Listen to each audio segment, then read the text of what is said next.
নমস্কার বন্ধুরা, নীলিশ ব্লগে সবাইকে স্বাগত জানাই। আমি নীলিমা চলে এসেছি কিন্তু আবার একটা নতুন ভিডিও নিয়ে। আমরা কিন্তু রথ দেখতে চলে এসেছি। কোথায় বলুন তো? আমরা এসেছি হিরণময়পুর স্কুল মোড়। এখানে কিন্তু অনেক রথযাত্রা হয় আর খুব আনন্দ হয়। আমরা এখানে এসে 8 থেকে 9টা রথ টেনেছি। আরও তো অনেক রথ মিস করেছি, কারণ রথযাত্রার দিন খুব বৃষ্টি হচ্ছিল, তার জন্য বড় রথটা তো টানতেই পারলাম না। আর আমরা কিন্তু প্রতি বছরই এখানে রথ টানতে চলে আসি। জগন্নাথ দেবের যে এই অপরূপ সৌন্দর্য আমরা কিন্তু বাড়ি বসে তা উপভোগ করতে পারি না, তার জন্য চলে আসি বারবার এই রথযাত্রায় রথ দেখতে। রথযাত্রায় এসে একটু আনন্দ করবে না তা কখনো হয়? এই দেখুন, এরা একটু নাচে গানের মাধ্যমে নিজের আনন্দটাকে একটু উপভোগ করছে।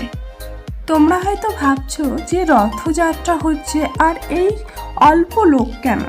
কারণ এখানে কিন্তু প্রচুর পরিমাণে রথযাত্রা হয়। তোমরা হয়তো ভাবছো যে একটা দুটো রথ, তা কিন্তু নয়। এখানে সব জায়গায় প্রচুর পরিমাণে রথযাত্রা হয়। আর একটা জিনিস আমি সবসময় দেখি আর আমার খুবই ভালো লাগে, এই যে রথযাত্রা মাসির বাড়ি যাচ্ছে এখন রথ, দুটি তাক করা হয়, উপরের তালা নিচের তালা। উপরের তালায় কিন্তু ঠাকুর থাকে, আর নিচের যে তালাটা আছে ওখানে কিন্তু প্রসাদ নিয়ে যায় মাসির বাড়ির উদ্দেশ্যে। আর এই দেখুন, সন্ধ্যা হয়ে গেছে আর সবাই তো রথ নিয়ে, যারা মাসির বাড়ি নিয়ে যাচ্ছে তারা কিন্তু নিয়ে যাচ্ছে। আর কিছু কিছু মানুষ, যেহেতু বৃষ্টি হচ্ছে প্রচণ্ড পরিমাণে, তারা কিন্তু বাড়িতে চলে যাচ্ছে। আর এই দেখুন, প্রতিটা রথের পিছনে এরকম প্রসাদ নিয়ে যাচ্ছে, আর সবাই তো প্রসাদ নিতে ব্যস্ত হয়ে পড়ছে। এই রথটা অনেক পুরানো, হিরণময়পুরের সব থেকে পুরানো রথ কিন্তু এইটা। আর এই রথটা অনেক আগে আমার ঠাকুরদাদের বাড়ি থাকতো, আর তারপরে ঠাকুরদা ঠাকুরমা গত হয়ে যাওয়ার পরে, যেহেতু আমাদের গায়ে গুরুদশা হয়েছিল, তার জন্য 1 বছর আমাদের বাড়িতে আসেনি। এইরকমভাবে 2 বছর তো চলে গেল ঠাকুরদা ঠাকুরমা গত হয়ে যাওয়ার পরে। তারপরে থেকে কিন্তু আর আমাদের বাড়িতে আসতো না।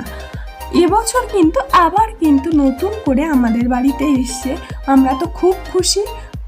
আর যেহেতু রথটা ট্রেনে আমরা কিন্তু বাড়িতে নিয়ে এসে, আমাদের বাড়ি যেহেতু মাসির বাড়ি, তার জন্য প্রথমেই কিন্তু আমার বাবা রথের চাকাগুলো কিন্তু জল দিয়ে ধুয়ে নিয়েছে। আর আমার বোনাই এই দেখুন ঠাকুরকে বরণ করে নিচ্ছে।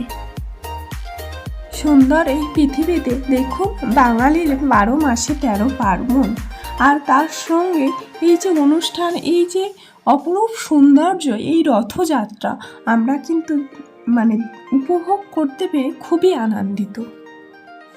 রথযাত্রার এই যে অপরূপ সৌন্দর্য দেখব আমরা, আর খুবই কিন্তু আনন্দিত উপভোগ করব।